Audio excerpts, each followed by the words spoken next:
తెలంగాణ ప్రభుత్వం ప్రస్తుతం చాలా వరకే సవాలు ఎదుర్కొంటుంది. ఈ నేపథ్యంలోనే అభయహస్తం దరఖాస్తులు కోటికి దాటాయి. ఇక పాత కొత్త రేషన్ కార్డులు కూడా కోటి దాటినట్లుగా అధికారులు వెల్లడించారు. గృహజ్యోతి వాడకందారులు కూడా కోటికి పైగా ఉన్నట్లుగా తెలుస్తుంది.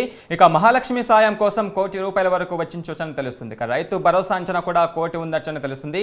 ఇక వీటన్నిటిపైన నేడు సీఎం రేవంత్ రెడ్డి సచివాలయంతో ప్రత్యేకంగా కసరత్తు చేయబోతున్నారు. ఇదే అంశంపై మరిన్ని వివరాలు మా బ్యూరో చీఫ్ శ్రీనివాస్ అందిస్తారు. శ్రీనివాస్, చెప్పండి.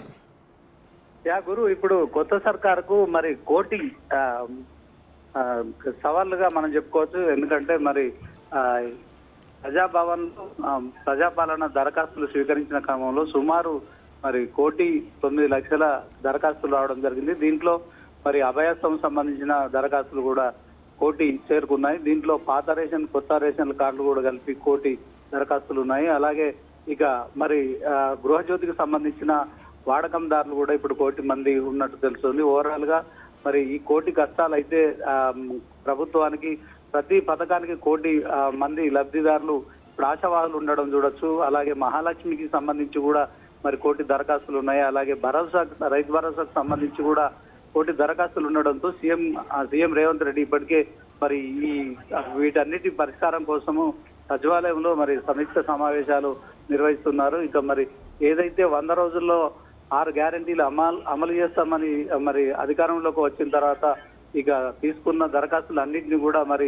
ఇప్పటికే క్రమబద్ధీకరించడం, అలాగే వాటి సమస్యలు పరిష్కరించడం కోసం కూడా ఇప్పటికే ఆయా శాఖల మంత్రులు కూడా ఎప్పటికప్పుడు మరి దీనిపైన కమిటీలు కూడా వేశారు. కమిటీల సంబంధించి పూర్తి స్థాయిలో నివేదికలు కూడా వచ్చాయి. ఈ రోజు మరి ముఖ్యమంత్రి సచివాలయం కూడా ఇదే పథకాలకు సంబంధించిన విషయంలో మరి సమీక్ష సమావేశాలు నిర్వహిస్తున్నారు. సో ఉదయం నుంచి సీఎం రేవంత్ రెడ్డి సచివాలయంలో మరి ఇక కసరత్తు ప్రారంభించారని చెప్పుకోవచ్చు.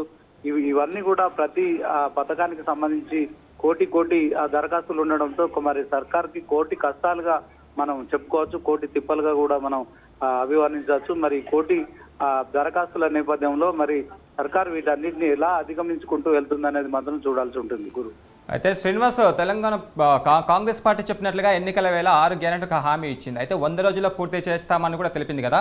అయితే 100 రోజులు ఇంకా దగ్గర పడుతుండటంతో వీటన్నిటిని తెలంగాణ ప్రభుత్వం ఎలా ముందుకు తీసుకోబోతుంది? ఖచ్చితంగా మరి 100 రోజుల్లో 6 గ్యారెంటీలు ఖచ్చితంగా అమలు చేస్తామని మొదటి నుంచి మంత్రులు చెప్తున్నారు. అలాగే దీని పట్ల సీఎం రేవంత్ రెడ్డి కూడా మరి పదే ప్రతిపక్షాలు కూడా ఏదైతే విమర్శలు చేస్తున్నారో వాటన్నిటి కూడా తిప్పికొడుతున్నారు. అయితే ఇప్పుడు సచివాలయంలో మరి చూసుకున్నట్టయితే ఈ కోటి దరఖాస్తులు అభయస్థం కావచ్చు, అలాగే పాత కొత్త రేషన్ కార్డులు కావచ్చు, అలాగే మహాలక్ష్మి పథకానికి సంబంధించి కావచ్చు, రైతు భరోసా కావచ్చు, గృహజ్యోతి కావచ్చు, వీటన్నిటికి సంబంధించిన మరి ఈ యొక్క అప్లికేషన్లు కోటి ఉండడంతో మరి వీటన్నిటికి సంబంధించి ఇప్పటికే గత ప్రభుత్వం సుమారు 6 లక్షల కోట్లకు పైగా అప్పులు చేసిన నేపథ్యంలో ఇప్పుడున్న ఖజానా కూడా ఖాళీ అయిపోయింది. మరి లంక బిందెలు ఉంటాయి అనుకుంటున్నాం, కానీ ఇక్కడ కేవలం మట్టి బిందెలు కూడా లేవని చెప్పి ఇదివరకే సీఎం రేవంత్ రెడ్డి వ్యాఖ్యానించిన సంగతి మనకు తెలిసిందే. అయితే ఈ పథకాలన్నిటికీ కూడా మరి రాష్ట్ర సర్కారుకు మరి లక్షల కోట్ల రూపాయలు మరి అవసరం ఉంటుంది. సో వీటిని అన్నింటినీ అధిగమించడానికి ఏ విధంగా ముందుకెళ్లాలనే దాని పట్ల ఇప్పటికే ఉన్నతాధికారులతో కావచ్చు, మంత్రులతో మరి కేబినెట్ సబ్ కమిటీలో ఇప్పటికే మరి సమీక్ష సమావేశాలు నిర్వహించారు. ఈ రోజు ఇక మరి లోక్సభ ఎన్నికల నోటిఫికేషన్ ఈ నెల చివరనే కానీ మార్చి ఫస్ట్ వీక్ లో కూడా వెలువడే అవకాశం ఉన్న నేపథ్యంలో మరి సీఎం రేవంత్ రెడ్డి అయితే ఈ రోజు మార్నింగ్ నుంచి కూడా మరి ఈ పథకాలన్నిటి పట్ల కూడా సమీక్ష సమావేశం నిర్వహిస్తున్నారు. ఇందులో మంత్రులు కూడా పాల్గొంటున్నారు. చూడాలి మరి ఈ సమీక్ష సమావేశం అనంతరం ఎలాంటి ప్రకటనలు చేస్తారు, మరి సర్కార్కు సంబంధించిన ఈ కోటి తిప్పల నుంచి ఎలా బయటపడతారనేది కూడా వేచి చూడాలి. గురు, థ్యాంక్ యూ శ్రీనివాస్.